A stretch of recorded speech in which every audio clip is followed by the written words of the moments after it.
Olá, alunos da ETEC Brasil MS. Meu nome é Sérgio Barros, eu sou bacharel em Direito, aprovado no primeiro exame de ordem, especialista em Direito Público e advogado aqui em Campo Grande, no estado de Mato Grosso do Sul, em ações que envolvem Direito Constitucional, Administrativo e Tributário. Vou estudar com vocês hoje a matéria de Gestão Participativa. O objeto do nosso estudo, para a gente poder entender certinho o que ele significa, qual a sua amplitude, a gente precisa entender um pouquinho de como que é ter algumas noções da chamada Estado, ou o que é isso, né? Então, basicamente, tem uma noção de Estado. Então, olha comigo. Primeira coisa que a gente tem que entender, né, e acho que o senhor já sabe, já ouviu falar isso, é que o homem é um animal político, né, como dizia Aristóteles. Ou seja, nós nos relacionamos.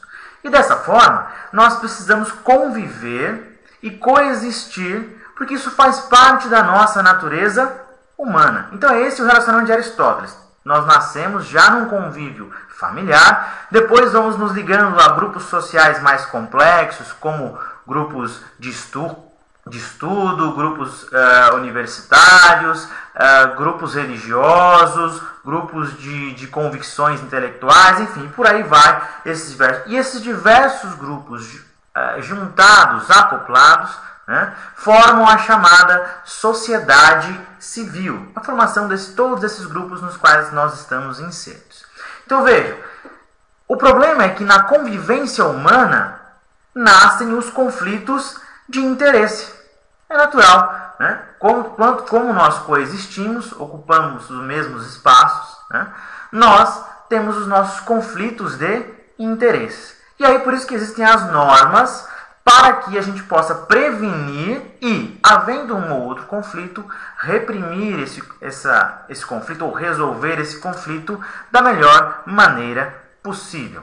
Então essa é a função do Estado, basicamente. Como é que ele é feito? Eu preciso de gente, um povo, delimitado sobre um território, povo este que almeja um bem comum, um bem para todas as pessoas e que por isso tem um poder soberano, qual seja de editar as suas normas e suas regras de convivência. Um povo delimitado sobre um território que almeja dentro desse território um bem comum, um bem para todas as pessoas e, por isso, exerce sobre esse território e sobre essas pessoas um poder soberano. Então veja, o Estado é essa organização política que regula o convívio através das normas. Antes de Montesquieu, nós tínhamos uma concentração do poder de modo que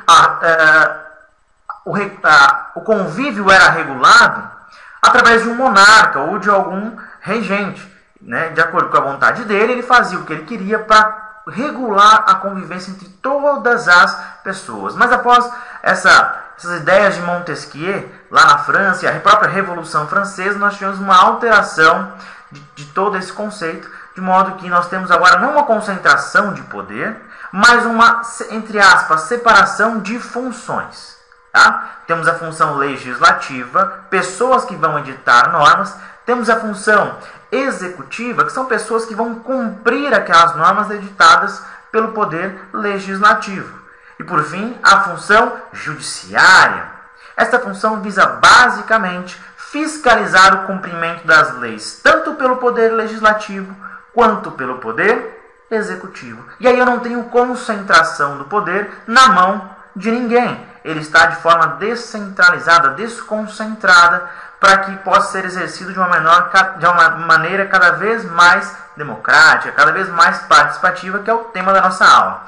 Então o mundo foi evoluindo dessa forma. Concentração total do poder, leves desconcentrações durante todo o tempo, e a nossa matéria é uma desconcentração ainda mais de poder. Tá? Outra coisa que a gente precisa se lembrar é o próprio nome do nosso Brasil. Quem é o nosso país? Como ele se identificou?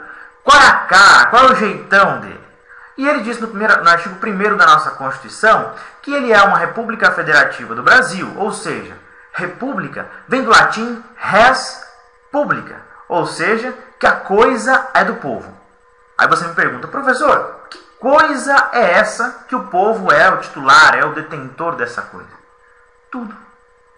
Exatamente tudo. Ou seja, o poder, os bens, a edição de normas, tudo isso é feito do povo para o povo. E aí, os interesses, tudo isso, todas as coisas que se referem ao Brasil são do povo e são feitos para o desfrute da sua população. O que mais? Além disso, o Brasil fala que é uma república federativa. Né? O que é isso? Federação é basicamente uma cópia adaptada do sistema americano de repartição de competências. O que é isso? Nós teríamos no Brasil, sem nenhum problema, poderíamos ter 27 países. São os 27 estados da federação. Mato Grosso do Sul faz parte de um deles. Nós poderíamos ser um país. Né? Só que nós abrimos mão disso. E nos juntamos aos outros entes da federação e formamos uma só nação, com uma extensão territorial muito maior, com benefícios muito maiores. Por exemplo, Mato Grosso do Sul será, com certeza, beneficiado com os royalties do petróleo, que serão aplicados na educação, né, consoante uma promessa recente da nossa presidente Dilma. Então veja, pergunto para vocês, existe petróleo no estado de Mato Grosso do Sul? Óbvio que não, não temos nem extensão litorânea. Né? Então, mas, por causa do Pacto Federativo, né, e também porque essa exploração dos royalties do petróleo, lá no chamado pré-sal, é uma exploração em um bem da União. Então, como um bem da União, esse dinheiro que vem para a União deve e será repartido na educação de cada estado. Então vejam, é um benefício que nós ganhamos, os royalties do petróleo, sem ter petróleo. É o benefício da federação. Tá? Mas também a gente beneficia outros estados. Nós temos aqui, por exemplo, no Mato Grosso do Sul, né, o município de Bonito como um destino turístico mais requisitado pelos estrangeiros, mais procurado. E é por isso que, por exemplo, em Foz do Iguaçu, existem muitas campanhas, inclusive pacotes turísticos, para que as pessoas, quando venham a Bonito, já tenham o pacote incluso Foz do Iguaçu. Por quê? Porque lá estão perdendo turistas.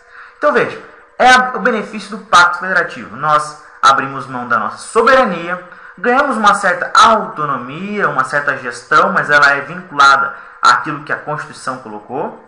Mas, ao mesmo tempo, nós temos benefícios de royalties do petróleo, sem ter petróleo, e, ao mesmo tempo, beneficiamos outras pessoas com o exemplo que eu dei de pacote turístico lá para Foz do Iguaçu, vinculado ao de Bonito. Então, vejam, essa é a beleza do Pacto Federativo. Foi assim que os Estados Unidos da América se tornaram a nação mais poderosa do mundo. Né? Primeiro, eles resistiram ao ataque inglês, quando proclamaram sua independência, porque estavam belicamente muito fortes. Uniram suas forças e conseguiram expulsar, né, a tentativa de reconquista dos ingleses.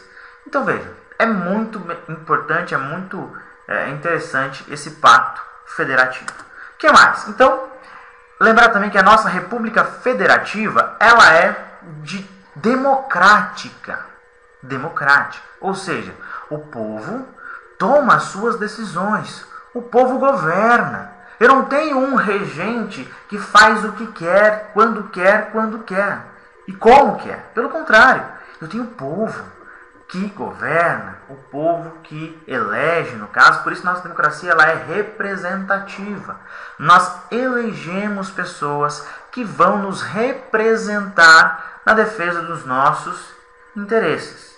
Seria impossível a gente ir a Brasília toda semana decidir assuntos de repercussão nacional. Né? Nós temos nosso trabalho, nossa rotina, o país não pode parar para isso. Então nós elegemos nossos representantes. Lembrando que o próprio chefe do executivo, ele é eleito também dentre os cidadãos. Ele é um brasileiro normal, né? Um brasileiro elegível que pode ser eleito, se candidata, conquista aí o voto das pessoas, através da sua campanha, das suas propostas, se torna o chefe do executivo. Então, interessante que a nossa República Democrática Representativa, ela é presidencialista, ou seja, alguém do povo que pode ser eleito vai ocupar esse posto de chefe do executivo. Não é um monarca, não é como na Inglaterra, onde o primeiro-ministro faz isso. Né? O Brasil tem uma democracia muito mais participativa nesse aspecto de eleição do que os ingleses. Lá você elege o parlamento, né, como se nós elegêssemos nossos senadores e deputados federais, e eles escolhem quem será o chefe do executivo.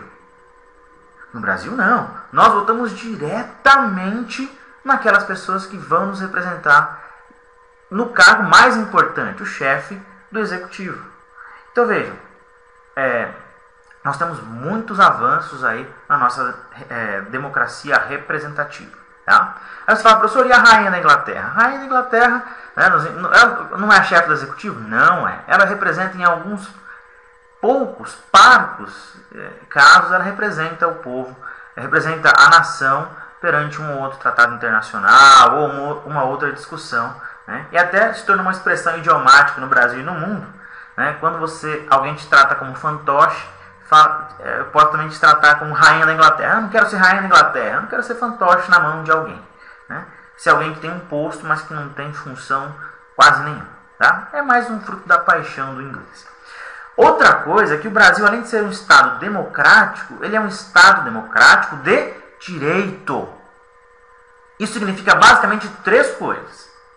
Que nós nos baseamos pela lei, por normas. De novo, repito, não é uma pessoa dizendo que nós temos ou que não temos que fazer, não. Há uma lei escrita, há uma lei clara, uma lei publicada, e mesmo que publicada, muitas vezes, há um prazo em que a lei fica dormindo, nós chamamos de vacância da lei. Por quê? Para que a população se acostume com esse novo regramento, com essa nova lei.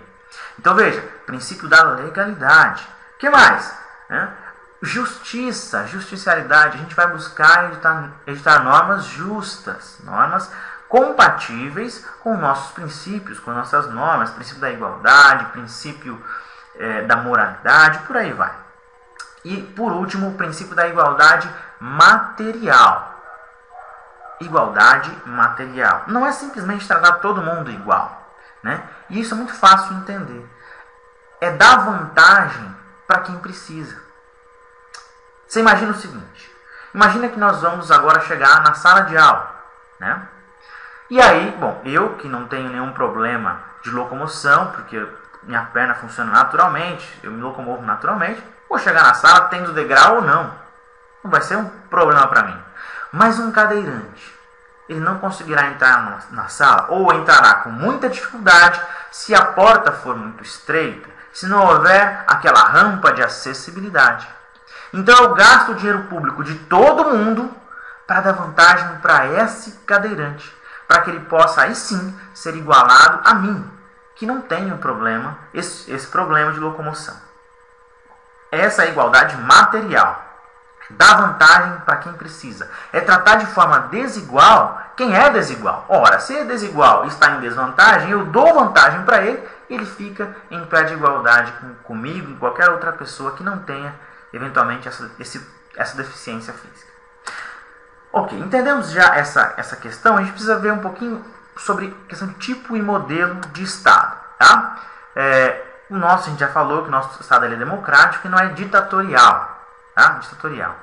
E também, o nosso tipo de Estado é um Estado gerencial ou contemporâneo. Uma ideia nova, uma ideia recente que surgiu nos últimos tempos, vamos dizer aí de 20 anos para trás. Desde a nossa Constituição existem alguns lampejos, mas em 98 veio uma baita de uma reforma administrativa do poder público para que fosse incorporado esse Estado gerencial.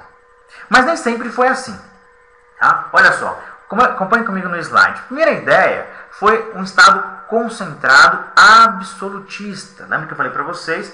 Poder concentrado na mão de um monarca. Ele resolve quando, como e da forma que ele quiser, as normas vão ser editadas. Depois da Revolução Francesa, nós temos o chamado Estado liberal. Qual que é a ideia? A ideia do Estado mínimo. A Revolução Francesa ela foi promovida muito, em boa parte, pelos burgueses, né, que participavam da Revolução Industrial. Então eles tinham capital, eles tinham grana, eles tinham poder aquisitivo. Então eles fizeram o seguinte: olha, o Estado não tem que intervir na saúde, educação, saneamento básico, não precisa. Deixa isso para a iniciativa privada. Deixa isso para a iniciativa privada. O problema é que depois disso veio uma crise mundial e a iniciativa privada não conseguia mais atender nem a ela mesma.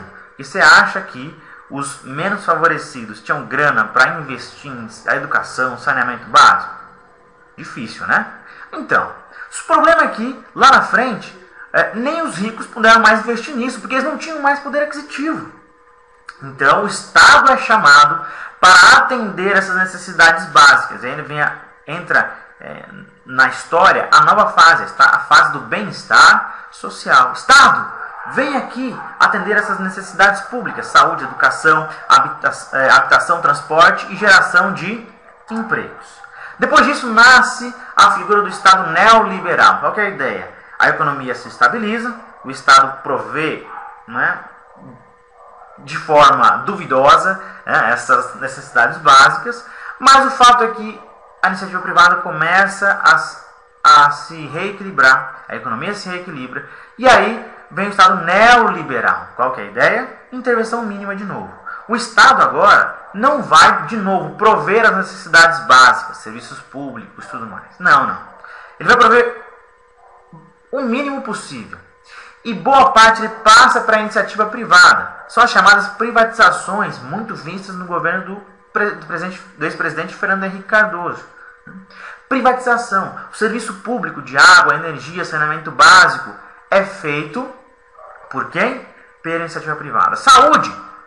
Tem iniciativa pública, SUS, mas também os planos de saúde. Educação. Eu tenho o poder público atuando, prestando esse serviço público, mas também a iniciativa privada. Então vejam, há uma abertura de novo para que a iniciativa privada venha e possa prover esses bens, atender essas necessidades públicas. E aí a função do Estado não é mais tanto de prover, é mais de fiscalizar. Por isso nascem as agências reguladoras, ANEEL, Anatel, Telecomunicações, ANEEL, Energia Elétrica, e por aí vai. Águas tem uma, e todas elas para fiscalizar a prestação de um serviço público que foi concedido ou permitido para a iniciativa privada, chamada concessão ou permissão de serviço público, ok? E aí o Estado intervém um pouco menos só no controle da prestação desses serviços. E aí vem então o chamado Estado contemporâneo ou Estado gerencial, né, que ele foi instituído com uma grande força na emenda constitucional número 19/98, né. Apesar de já ter algumas coisas na Constituição de 88, 10 anos depois vem uma chamada reforma administrativa através dessa emenda 19, e aí o Estado passa a intervir e some aquela ideia de que o servidor público é uma pessoa que tem estabilidade, um salário fixo, e não precisa se esforçar tanto na hora de fazer o seu serviço. Acabou essa ideia. Vem o princípio da chamada eficiência. Lá no artigo 37, caput, cabeça, no início do artigo 37. São princípios da administração pública: legalidade, impessoalidade, moralidade, publicidade. Esses já estavam desde 88. E eficiência. Esse princípio foi incluído com a emenda constitucional número 19, que é basicamente o seguinte: Estado, atenda às necessidades públicas da melhor forma para a população, para o administrado, e da maneira menos gravosa para o poder público. Essa é a definição de eficiência: fazer mais com menos possível. E aí também começa a surgir, pipocar um monte de ideia de participação popular. Veja que esse tema ele é muito novo, né? De 98 para cá isso vem sido tratado de forma mais sistemática, com mais ênfase. Tá? E aí então nasce esse tema que a gente vai tratar agora, chamada gestão participativa, que vem do latim, gestão é do latim gestione, que significa dirigir ou administrar, ou seja, é gerir, administrar o bem ou interesse alheio. Antigamente, a forma de gestão do interesse alheio era como você está vendo nessa imagem: alguém por cima, outros por baixo, tentando argumentar, dando sua opinião, mas quem decidia era o rapazinho de vermelho que está aí nesse palanque, né? Esse era o modelo antigo, o do chefe, né? Atualmente, esse modelo já acabou. Já não tem mais tanta... não é positivo, ele é muito negativo. Pelo contrário, agora o novo gestor é aquele que facilita o diálogo. Ele não vai decidir, ele não vai mandar, ele não vai chefiar, ou simplesmente ouvir e filtrar para decidir o que ele quer. Pelo contrário, ele vai ter que agora facilitar o diálogo entre todo mundo que tem interesse e facilitar, fazer com que essas pessoas tomem decisões e sejam protagonistas de toda a sua vida. Então, isso foi trazido para o poder público. Veja só uma diferença entre chefe e líder, que é o que tem se tratado muito hoje, né? O chefe dirige empregados, o líder vai treinar empregados, é diferente. O chefe depende de autoridade, né? Ele fala, olha, você tem que me respeitar porque eu tenho autoridade. O líder não, ele conquista a boa vontade das pessoas. E ele está em nível de igualdade. Por isso ele consegue conquistar a boa vontade. Não há uma superioridade, né? Uma hierarquia. O chefe inspira medo, já o líder já é entusiasmo, né? O chefe está chegando lá, vamos trabalhar direito porque ele vai ficar, né? E quando trata um líder, não, ele gera entusiasmo. Olha, aquela pessoa está aqui, puxa, eu vou perguntar uma coisa para ela, vai me ajudar a fazer essa ou aquela função minha. O chefe, ele culpabiliza, ele é um distribuidor de culpas. Acontece algum problema, né, ele procura alguém, e geralmente esse alguém pode ser, geralmente é o estagiário, né? O líder não, ele é alguém que mostra como faz, corrige as falhas, né? O chefe é aquele que sabe como faz. O líder é aquele que mostra para os outros como é que se faz essa ou aquela atividade. O chefe fica com os créditos para ele, o líder dá os créditos para as pessoas. O chefe manda fazer as coisas. O líder não, ele pergunta. Ele pergunta e faz com que a pessoa chegue à conclusão de que é necessário fazer isso ou aquilo. O chefe diz, vai fazer aquela coisa. O líder diz, vamos, ele vai à frente. Ele está sempre à frente para fazer as coisas. E isso foi trazido para a administração pública. Ou seja, repartir responsabilidades, né? Então vejam, a fiscalização ela é eminentemente do Poder Judiciário, mas também é do povo. Há uma participação popular na fiscalização. E isso já era preconizado desde a Declaração Universal dos Direitos do Homem, que diz assim, ó, todo homem tem direito de tomar parte no governo do seu país, diretamente ou por intermédio de representantes livremente escolhidos. E a própria Constituição, em 88, tempos depois da Declaração Universal dos Direitos do Homem, também pensou do mesmo jeito e resumiu esse artigo assim, ó. Artigo 1º. Todo poder emana do povo, que o exerce por meio de representantes.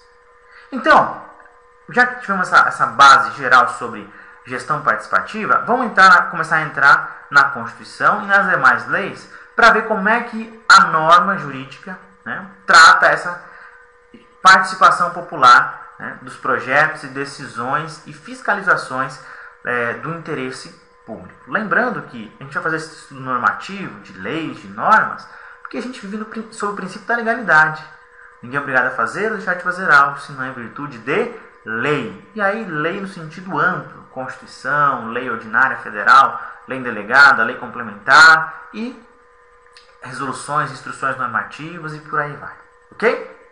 Vamos lá então. A Constituição, primeiro, ela quer trazer essas normas de gestão participativa para fortalecer a democracia. Como a gente já viu, vem de demos, né, que significa povo, e kraten, no grego, kraten, significa governo. Então, democracia nada mais é do que o povo governar. E a gente, o povo governa no Brasil através de dois institutos: representação ou participação. A representação ela é feita através do voto. Você elege alguém. Então, como é que funciona? Primeiro, a pessoa tem que se alistar para saber quem pode eleger, quem pode votar. E aí tem que ser maior de 18 ou até menor de 70, são obrigados a votar, né? A questão da elegibilidade, ou seja, quem pode ser votado, por exemplo, ficha limpa está fora, tem que ser brasileiro ou naturalizado, por aí vai. Vocês vão ver com mais detalhes lá no seu material de apoio, tá? E a filiação partidária, eu tenho que estar filiado a um partido. O que mais? Eu tenho a participação através de lei de iniciativa popular, através da sociedade civil organizada. O que é isso? Chamado terceiro setor. Quando pessoas organizam ou fundações ou associações e, portanto, não tem fim lucrativo, qual é o seu fim? Promover a saúde pública, promover uma educação melhor, promover um reforço educativo, promover o esporte, né? Promover assistência a pessoas de menos poder aquisitivo. e por aí vai. São pessoas que se organizam para fazer isso. É chamado terceiro setor, né? Ou seja, as antigas ONGs e atuais OCPs. Tá?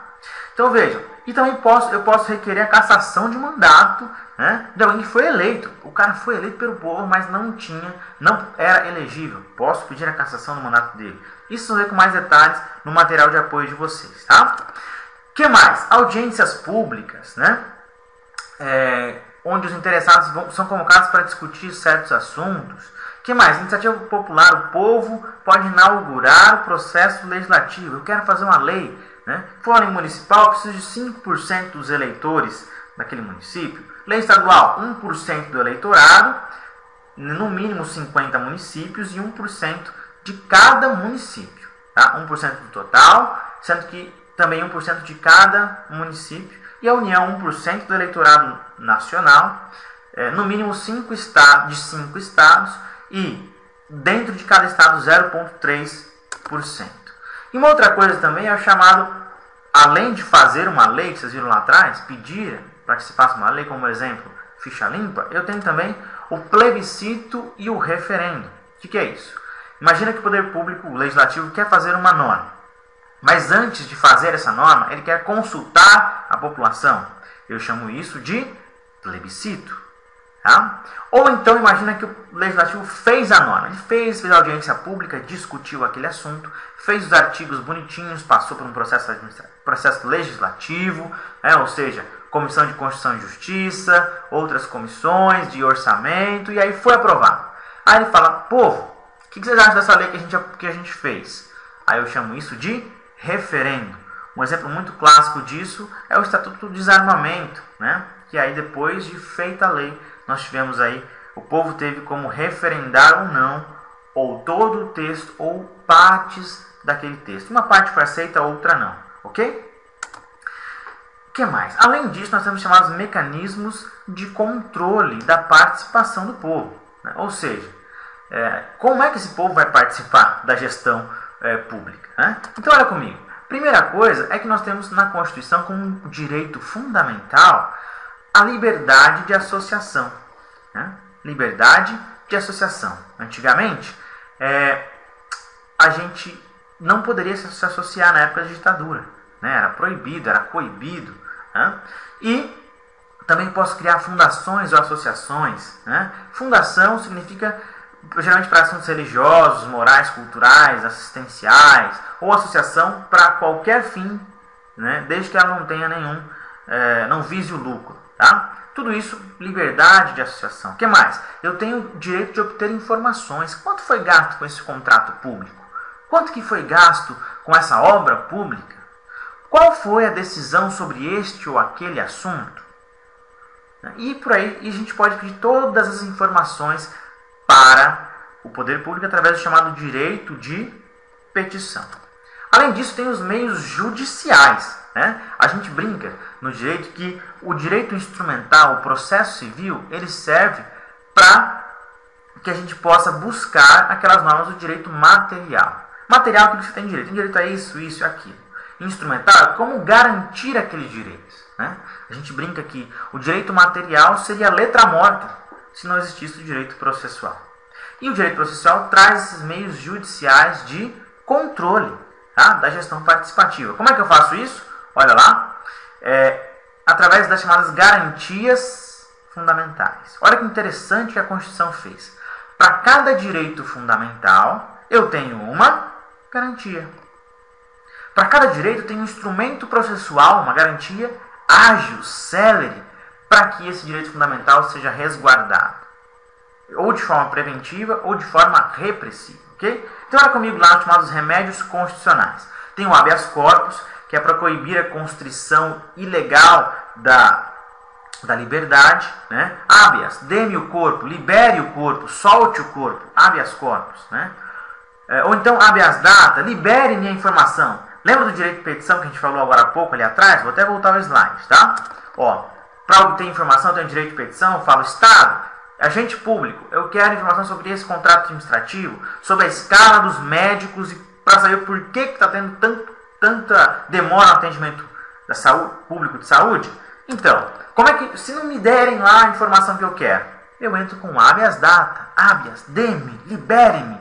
Libere-me a informação. Data vem de informação, de database, essas coisas, né? Informação.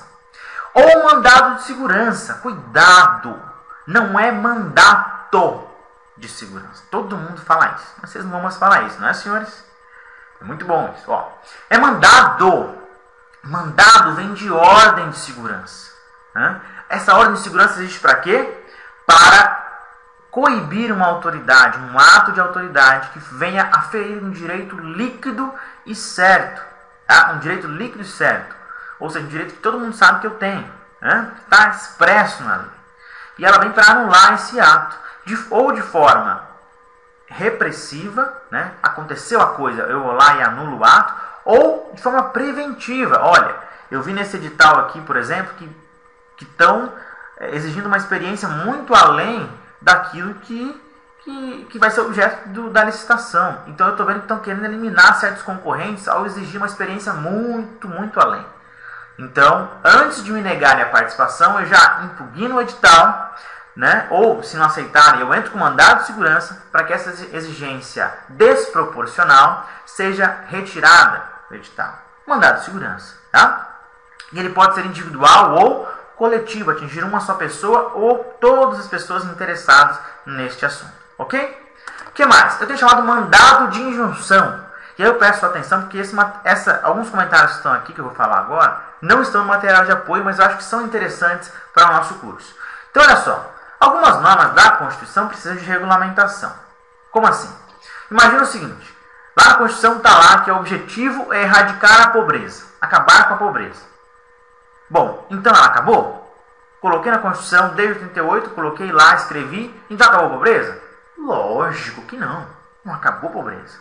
Eu preciso de várias leis, de várias normas, de várias atividades, de várias prestações de serviço público, né, de planejamento, estratégico e tudo mais para erradicar a pobreza. Constituição de 88, nós estamos em 2013, ela não foi erradicada, foi diminuída, foi contida, mas ainda não foi erradicada. Então, o que acontecia? Né?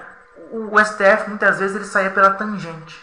Ele falava o seguinte, olha, lembra daqueles 3 poderes? Executivo, legislativo e judiciário? Ele falava assim, olha, eu não posso forçar o legislativo a fazer uma lei. Não posso fazer isso. Tá? Porque eu ia ferir esse princípio da separação dos poderes. Então o que acontece? Eu não posso fazer nada. Hoje não. Hoje não. Atualmente o STF tem adotado a teoria concretista. Concretista. O que é isso? Não tem lei? Não fizeram lei? Então vamos dar um jeito. Dá um prazo para fazer lei. Enquanto não faz essa lei, se aplica uma outra lei, se aplica um outro regramento que já existe. Então, por exemplo, um exemplo muito claro disso é a greve do servidor público. Né? Não há lei até hoje sobre esse assunto. Então, qual foi a saída que o STF tomou? Vamos dar um jeito. Não tem lei? Beleza. Não posso mandar o legislativo fazer lei. Né? Não posso forçar demais, para não ferir esse princípio republicano. Né? Enfim. Mas, enquanto não sai a lei do servidor público, as regras dos trabalhadores regidos pela CLT, leia-se carteira assinada, as regras da greve, a lei da greve que se aplica só aos trabalhadores da CLT, vão se aplicar também aos trabalhadores servidores públicos. Olha que interessante. Muito bom, né? Teoria concretista, tem que dar... as normas da Constituição têm que ser aplicáveis, tem que existir na prática. Eu não posso ficar saindo pela tangente, eu tenho que arrumar um jeito para que a norma se torne efetiva. Ok? Então cuidado com esse material, esse comentário de teoria concretista não está no seu material. Ok, pessoal? Vamos falar no nossa próxima videoaula sobre os conselhos gestores, nosso ponto número 5. Tá? Então, muito obrigado pela sua participação. Os tutores estão aí à disposição de vocês para tirar uma outra dúvida sobre essa nossa primeira parte. Logo, logo, a gente já volta com o nosso segundo vídeo, ok? Espero você lá. Tchau, tchau.